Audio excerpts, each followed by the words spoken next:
Radhe Radhe friend, मेरा नाम है सचिन और एक बार फिर आपका स्वागत है मेरे यूट्यूब चैनल अग्रवाल एजुकेशन में। तो दोस्तों, पिछली वीडियो मैंने आपको सिंधु घाटी सभ्यता से जो पिछले 10 साल में क्वेश्चन पूछे गए हैं एसएससी, यूपीएससी, रेलवे और बीपीएससी में, वो मैंने आपको कराए थे। सिंधु घाटी सभ्यता में मेनली 4 सभ्यता पर क्वेश्चन पूछे जाते हैं। कौन कौन सी? हड़प्पा, मोहनजोदारो, सुरकोटड़ा और लोथल, इनसे क्वेश्चन पूछे जाते हैं। और आज की वीडियो में दोस्तों मैं आपको वैदिक संस्कृति, जिसमें हमारा वेद आ जाते हैं, ऋग्वेद, सामवेद, यजुर्वेद, अथर्ववेद और थोड़ा पार्ट रामायण का, महाभारत का, पुराण का, इनसे क्वेश्चन पूछे जाते हैं। और इनसे भी 10 साल में जो पिछले क्वेश्चन पूछे गए हैं वो मैं आपको इस वीडियो में कराऊंगा। तो चलिए शुरू करते हैं। तो दोस्तों, पहला क्वेश्चन है, पूर्व वैदिक या ऋग्वैदिक संस्कृति का काल किसे माना जाता है? ये क्वेश्चन एसएससी 2014 में आया था। तो बताओ कब माना जाता है? ऑप्शन ए, 1500 ईसा पूर्व से 1000 ईसा पूर्व का जो टाइम था उसे पूर्व वैदिक, जिसे इंग्लिश में बोला जाता है अर्लिक वैदिक पीरियड, और ऋग्वैदिक संस्कृति का काल माना जाता है। ठीक है, एक होता है अर्लिक वैदिक पीरियड जो कि 1500 ईसा पूर्व से 1000 ईसा पूर्व था। एक होता है उत्तर वैदिक पीरियड, जिसे इंग्लिश में बोलते हैं लेटर वैदिक पीरियड जो होता है। ओके, आगे बढ़ते हैं। तो दोस्तों, सेकंड क्वेश्चन है हमारा, आर्य शब्द का शाब्दिक अर्थ क्या है? तो बताओ क्या है? ऑप्शन बी इसका सही आंसर है श्रेष्ठ, यानी कि बड़ा या कुलीन जो है वो शाब्दिक अर्थ है आर्य शब्द का। ओके, ये क्वेश्चन पीसीएस, यूपीएससी में बहुत बार पूछा गया है और एसएससी में बहुत बार आया है। ओके, आगे बढ़ते हैं दोस्तों। क्वेश्चन नंबर 3 है, किस वेद में प्राचीन युग की संस्कृति के बारे में सूचना दी गई है? ये डी नहीं होगा, दी गई है। ओके, तो किस में दी गई है बताओ?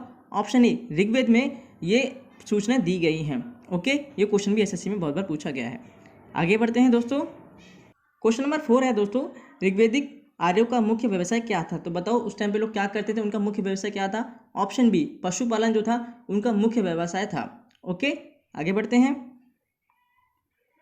क्वेश्चन नंबर 5 है दोस्तों, भारतीय संगीत का आदि ग्रंथ कहा जाता है? तो भारतीय संगीतों का आदि ग्रंथ किसे कहा जाता है? बताओ। ऑप्शन डी, सामवेद को कहा जाता है। हमारे 4 वेद थे, ऋग्वेद, सामवेद, यजुर्वेद और अथर्ववेद। तो जो सामवेद होता है वो भारतीय संगीतों का आदि ग्रंथ कहा जाता है। ओके, ऑप्शन डी इसका सही आंसर हो जाएगा। आगे बढ़ते हैं। क्वेश्चन नंबर 6 है दोस्तों हमारा, प्रथम विधि निर्माता कौन है? यानी कि सबसे पहले जो विधि है वो किसने बनाई थी?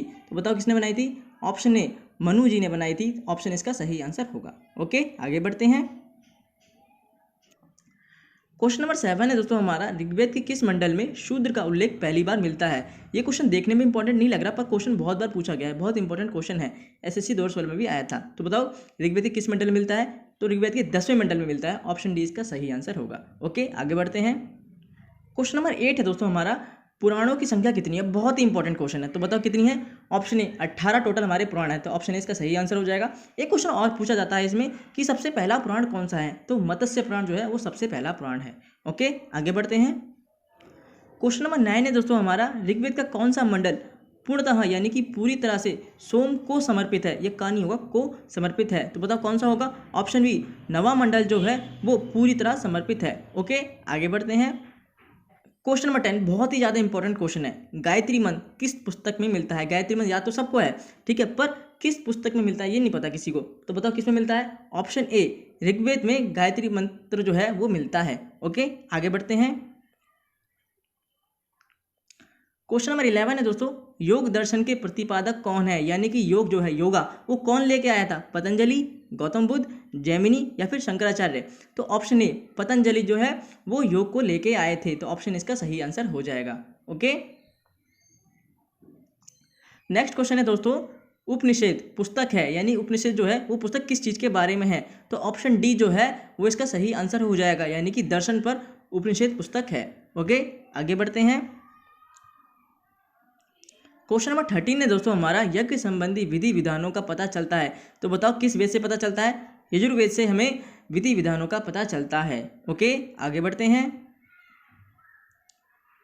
क्वेश्चन नंबर 14 है दोस्तों हमारा, और बहुत इंपॉर्टेंट क्वेश्चन है, किस वेद में जादुई माया और वशीकरण, यानी कि इंग्लिश में इसे बोला जाता है मैजिकल चांस एंड स्पेल्स का वर्णन है? तो बताओ किस में जादुई माया का वर्णन कर रखा है? ऑप्शन डी, अथर्ववेद में किया गया है। ओके, आगे बढ़ते हैं। तो क्वेश्चन नंबर 15 है दोस्तों हमारा, अथर्व जो वेद है एक, उसका अर्थ क्या है, यानी उसका मतलब क्या है? तो ऑप्शन ए, पवित्र जादू जो है वो अथर्व वेद का मतलब होता है, यानी अथर्व का एग्जैक्ट मीनिंग क्या है? पवित्र जादू, pure magic. Okay, option A इसका सही आंसर हो जाएगा। आगे बढ़ते हैं। अब आते हैं क्वेश्चन नंबर 16 पे, जो कि बहुत ही ज़्यादा इंपॉर्टेंट क्वेश्चन है। क्वेश्चन क्या है, आदि काव्य की संज्ञा किसे दी जाती है? तो बताओ किसे दी जाती है? रामायण को, या महाभारत को या गीता को या भगवत पुराण को? तो किसको दी जाती है?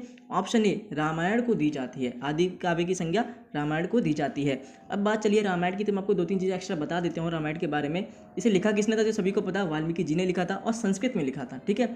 और श्लोक्स जिसे हिंदी में बोला जाता है सूक्त, इसमें कितने सूक्त हैं? 24,000, यानी कि 24,000 श्लोक इसके अंदर हैं, ओके। और सबसे इंपॉर्टेंट क्वेश्चन जो इसमें ये बनता है कि रामायण को पारसी लैंग्वेज में यानी कि पर्शियन लैंग्वेज में किसने लिखा था? इसे लिखा था बदायूनी ने लिखा था। और तमिल में किसने लिखा था?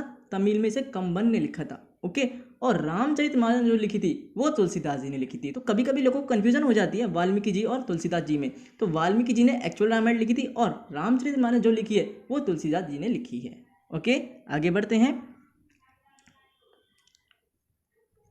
क्वेश्चन नंबर 17 है दोस्तों हमारा, प्राचीनतम पुराण है। कौन सा पुराण सबसे पहला पुराण है? मैंने आपको वीडियो में स्टार्टिंग में बता दिया था कौन सा है। ऑप्शन ए मत्स्य पुराण जो है वो सबसे पहला पुराण है और टोटल 18 पुराण है, ओके। क्वेश्चन नंबर 18 है दोस्तों हमारा, बहुत इंपॉर्टेंट क्वेश्चन है। ऋग्वेद में सबसे पवित्र नदी किसे माना गया है? तो बताओ किसे माना गया सबसे पवित्र नदी? ऑप्शन बी सरस्वती को सबसे पवित्र नदी माना गया है ऋग्वेद में, ओके। क्वेश्चन नंबर 19 है दोस्तों हमारा, संस्कारों की कुल संख्या कितनी है? संस्कार पता ही नहीं था हमें कितने संस्कार टोटल होते हैं, तो बताओ टोटल संस्कार कितने होते हैं हमारे? ऑप्शन कौन सा सही होगा इसका? Option C. कौन सा होगा ऑप्शन सही? ऑप्शन सी, 16 संस्कार हमारे टोटल होते हैं, ओके। आगे बढ़ते हैं। तो दोस्तों अब हम आते हैं अपने क्वेश्चन नंबर 20 पर। वो क्या पूछता है? 3 ऋण में शामिल नहीं है, यानी कि जो हमारे ऋण होते हैं वो 3 होते हैं। तो बताओ कौन सा इनमें से नहीं होगा? तो ऑप्शन डी जो है मातृ ऋण, वो ऋण नहीं होता, 3 ऋण में नहीं आता।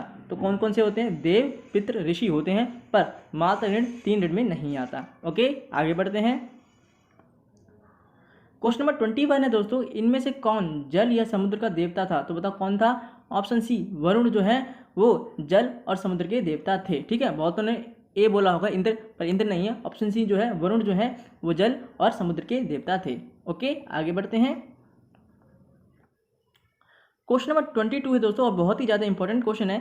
3 पंगों में 3 लोगों को माप लेने के कारण किसे उपग्रह कहा गया है?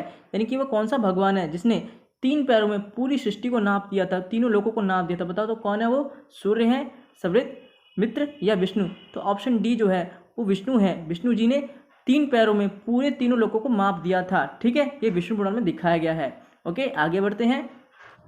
क्वेश्चन नंबर 23 बहुत ही ज़्यादा इंपॉर्टेंट क्वेश्चन है। बताओ गायत्री मंत्र की रचना किसने की थी? यानी गायत्री मंत्र जो है वो किसने लिखा था? ऑप्शन बी विश्वामित्र जी ने गायत्री मंत्र लिखा था। ओम भूर्भुवस्वः तत्सवितुर्वरेण्यं भर्गो देवस्य धीमहि धियो यो न प्रचोदयात्। किसने लिखा था ये? ऑप्शन बी विश्वामित्र जी ने गायत्री मंत्र को लिखा था। आगे बढ़ते हैं।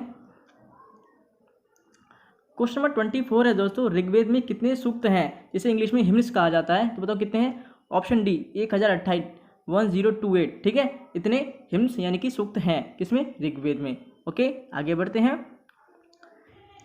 तो दोस्तों अब हम आते हैं अपने क्वेश्चन नंबर 25 जो कि इस वीडियो का लास्ट क्वेश्चन है और बहुत ही अच्छा क्वेश्चन है। क्वेश्चन क्या है? इनमें से किस फसल का ज्ञान वैदिक काल के लोगों को नहीं था? यानी कि ऐसी कौन सी फसल है जिसे वैदिक काल के लोगों को बिल्कुल भी जानकारी नहीं थी जिसके बारे में? तो वो है ऑप्शन डी तंबाकू की फसल के बारे में वैदिक काल के लोगों को बिल्कुल भी जानकारी नहीं थी, ओके। दोस्तों उसका ऑप्शन डी सही आंसर हो जाएगा। हालांकि क्वेश्चन खत्म हो गया लेकिन मैं आपको कुछ एक्स्ट्रा नॉलेज दे देता हूँ। जैसे कि रामायण के बारे में मैंने आपको बताया था, किसने लिखी थी? वाल्मीकि जी ने लिखी थी और सब कुछ आपको मैंने बताया था। मैं आपको महाभारत के बारे में कुछ चीज़ें बता देता हूँ। तो महाभारत किसने लिखी थी? तो महाभारत वेद व्यास जी ने लिखी थी। रामायण वाल्मीकि जी ने लिखी थी और महाभारत जो है वेद व्यास जी ने लिखी थी, ओके। तो दोस्तों अगर ये वीडियो आपको पसंद आई हो तो प्लीज़ लाइक करना और अपने सभी दोस्तों में शेयर करना ताकि वो भी अच्छे से पढ़ सकें। पुरानी कहावत है कर भला तो हो भला। और प्लीज़ लाल बटन को दबाकर सब्सक्राइब जरूर करना। मैं आपके लिए ऐसी वीडियो बनाता रहता हूँ, ठीक है। मिलते हैं अगली वीडियो में। राधे राधे।